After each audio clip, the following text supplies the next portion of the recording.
Welcome to our second Reach Minds Thought for Your Life's Journey podcast. In this podcast, we'll be exploring endings through the lenses of loss and grief, and what might be some of the internal changes and psychological transitions that can happen for us, both individually and in organization, and how might this shape and impact our world. Today, I'm joined by my good friend and colleague, Joan Scarrott, whose work and insights have always fascinated me. And when I walk away with our conversation, I think, God, here is something new for me to chew over and to learn about myself. So it's always inspiring and exhilarating. A little bit about Joan. Joan has been working as an independent consultant for over 24 years with individuals and in groups as an OD consultant and an executive coach. Joan uses systems theory and psychodynamic approaches to help senior leaders to reach the next level of their performance. Joan is also a bereavement volunteer, and she also supervises bereavement volunteers. So welcome, Joan, to our second podcast. Now, have I missed anything, Joan, in your introduction?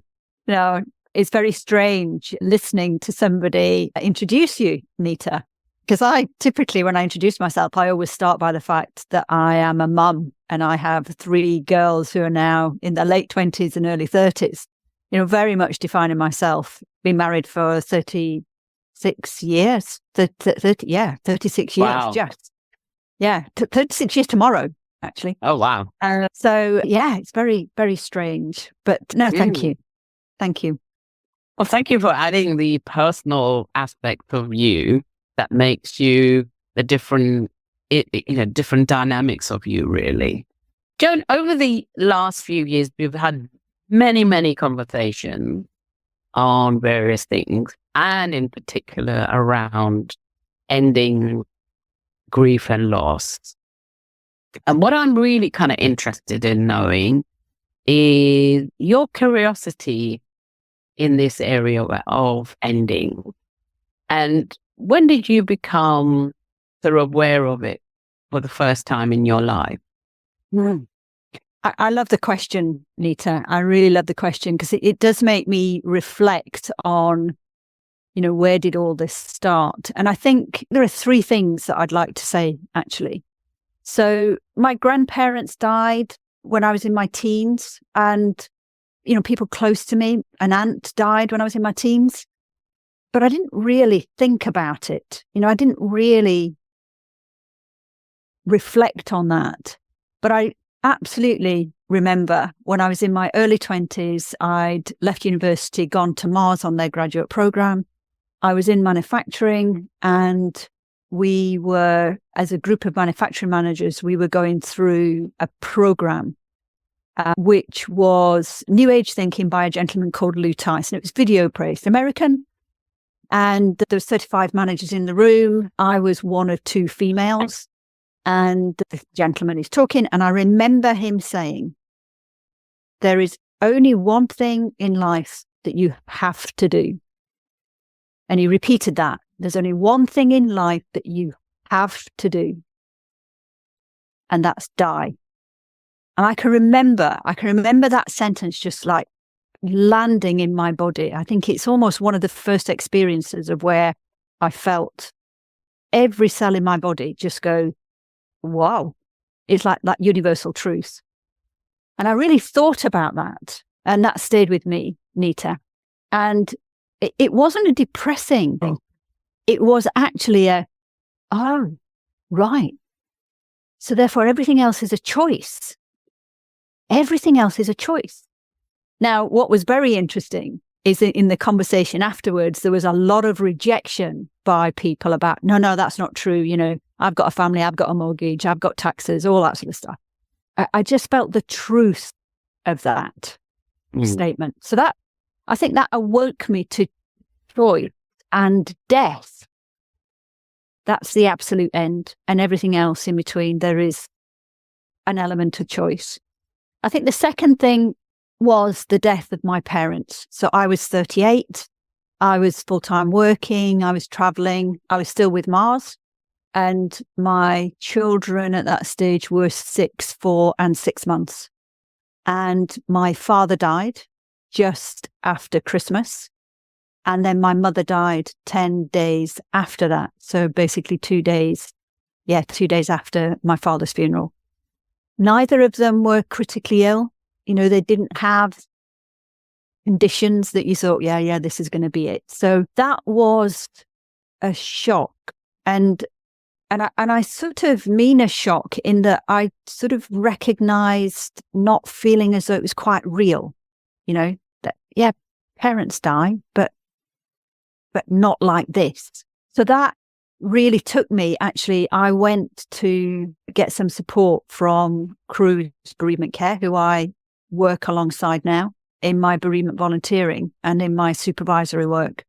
So that's, I think, the second moment when it was like, right, okay, this is something significant. And then from an organisational perspective, the third incident was I was part of a global team, still with Mars. I was 25 years with Mars. And we'd been a part of this team for nearly 10 years. It was 12 managers looking at the learning and development about what made Mars from a culture perspective and the management input to that. And for good reason, the group was split up into 3 regions, the Americas, Europe, and Asia Pacific. And that was painful, Nita. What made it painful? Really painful. People I'd worked with for best part of 10 years, all of a sudden now there was no reason. When the phones would go around 12:30, 1 o'clock in Europe, and we knew that the States were up, that all of that, just that silence disappeared. Those people, there was no legitimate business reason to contact these people. There was the practices of, we would do work, we would hand it on to Asia Pacific, they would hand it on to the Americas, we would get it back. All of that cycle of intimate working globally just was no longer needed. And I really, really felt the tearing apart of relationships and the demand, if you like, not in a horrible way, but the demand of the organisation to sort of turn on a sixpence and go, right, now it's just Europe. And I found myself really struggling. So that made me curious about endings in organisations when we do organisational structure work, endings in real life, and maybe by being with death and endings, what can that give us? What might that give us that's positive, that gives us energy to go forward? So, those 3 things. So thank you for the question, because it's good to reflect on that. Well, what I'm sort of curious about, just kind of building on a couple of the areas that you sort of spoke about, the profound impact you had at the age of 21 at Mars. I'm curious about, and you talked about choice, and we're linking this to internal changes and psychological transition. I wonder if you can sort of elaborate a little bit around having recognized this choice. All you have is choice. How did that sort of shape you going forward? What did you observe in yourself, and what were some of the internal changes that you observed in others? I think one of the most significant aspects around choice and death for me was around going with a process, an internal process, which is inbuilt in all of us. So as human beings, when we lose something that we care about, we love, we value, we grieve. And we see that and we honor that in the animal world. You know, how many people have shared what happens with a group of elephants when one of the elephants dies? We seem very happy to share those amazing things that people capture on film in the natural world. And yet somehow when we think about death, it's often something we push away or suppress or diminish or make shrink. That whole natural experience of grieving is something that is sometimes difficult to face. And I think in the organisational world, if I move into that space, one of the things that I've observed is that we're quite frightened of grief in organisations. And therefore, we try to sometimes ignore it. I think my experience is that we've got a little bit better in some organisations following COVID, because COVID was such an extreme experience with death back on our televisions every day, in our radios, in our online news streams. I think some organisations did a beautiful job of bringing people back into organisational systems and structures. And some, it was almost like a wrench. It's like, this has not happened. So I do think we're getting a bit better at saying this is what happens to human systems. So when I think about it now, I think about how can we acknowledge that this is part of our process? And how can we support it? How can we validate it? How can we help people be okay? The fact that they are being, for example, restructured, and some of the relationships that they've really valued in a business sense are no longer required going forward. So in a way, you're saying is that for people, whether it's sort of grief individually or in organization, it sometimes could be a tough cookie for us to look at. Yeah. And I think that the other thing that certainly I've learned through my work supporting grieving people is that we will have often many losses in our lives. And at some point, something happens. And a person then comes and says, I'd like some help. And one of the things that often happens is that the presenting grief is not always the grief that actually is the place where the person wants to start. So, within 10, 15 minutes, they talk about other things. I mean, I can remember a very profound experience of a lady, and I was called in to support her in the death of her husband. And in the first 15 minutes, one of the questions I sometimes ask is this your first significant loss? And she said, no. And in that moment, tears bounced out of this lady's eyes like I've never experienced before. And she talked about the death of, she had 2 children, and she talked about the death of her daughter, a very young daughter. And the death of her husband had connected to it. So that's where we started. So, we carry these things around with us, Nita. And I think that's one of the scary things for organizations, the fear of, oh, crikey, if we go into this, how do we contain it? How do we control it? And I don't think it is controllable. I think we can allow it to come forward. And, there's that famous saying, isn't there, this too shall pass. And to some extent, it will pass. The emotion will pass. And in the meantime, the person gets validated. It's okay. It's okay. And these things don't go away. I mean, you and I have talked on a few occasions, Nita, about, death. when we talk about it from the personal sense, it's not like any other disappointment. You don't get over it. And we know that now. What happens is we go through it, and through doing that, we find some energies in ourselves to then start to rebuild our lives around the death. It doesn't shrink.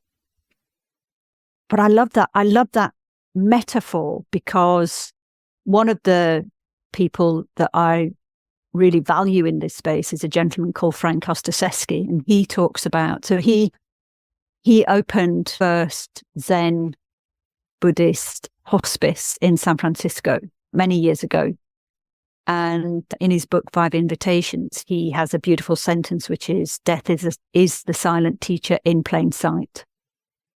And I think that's, for me, one of the things that I have valued by stepping into this space. I have met, either through their writing or personally, some incredible people who have opened this death and life space, and they're not separated. They are absolutely connected, and that's that's a gift. Ooh. And I just want to kind of pick that up. I love that quote. Death is the secret teacher hiding in plain sight. I absolutely love that, and thank you for introducing me to that. How can us as individuals, or even in organizations, I hear you sort of saying losses are accumulative as we go through our lives, and I recognize that in myself. How can we be more conscious or cognizant that a loss has happened, irrespective of how big or small it is? One of the experiences I have sometimes in organizations, Nita, is that we become super busy. And I think the way in which organizations now have integrated Zoom as part of the way in which we work, I think one of the first things that we can do is just slow down a bit. Slow down a bit and notice what is going on inside our bodies. And then if we are in positions of leadership, start to notice what's happening with people. Start to notice who is in the room and who is engaging with the meeting, who is distracted. So Joan, just to kind of pick up your saying around how individuals, there are losses that are happening accumulatively. How can we honor and acknowledge the losses that are happening in our lives? So there's a gentleman called Stephen Jenkinson who says that grief is a skill. Grieving is a skill that we can learn. So I think the first thing that we can do, Nita, is educate ourselves around grief. And there's lots of fantastic authors in that space. Frank Ostaseski, very accessible. Joan Halifax, Catherine Mannix. These are all really good writers that we can pick up any of their books and start to muse on that. Is there sort of piece of wisdom that you can leave people thinking about as we sort of end our session today? 2 things come to mind, Nita. I think the first one is grieving is a really natural process.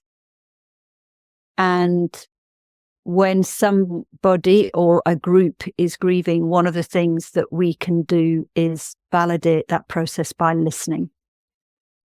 And there's a beautiful little poem by a gentleman called Nick Askew, who has something called Soul Biographies.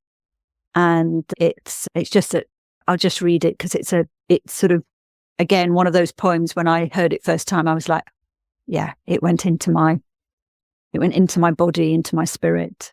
And he says, before your words of encouragement and well-timed advice, before items gifted at beyond an arm's length, did you ever consider the one thing that might turn the entire world on its axis? Your undivided and so still attention.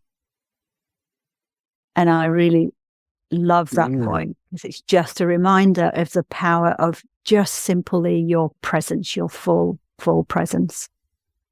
And I think the other thing that came up is a quote by Angeles Arian that I came across recently from a dear friend of mine called Emma Pearson. And Angeles Arian is an anthropologist who I have followed. And the quote says, "We travel through life with two companions, death and destiny. Death continually asks us, are you using the great gift of life well? Destiny whispers, are you doing what you've come here to do?"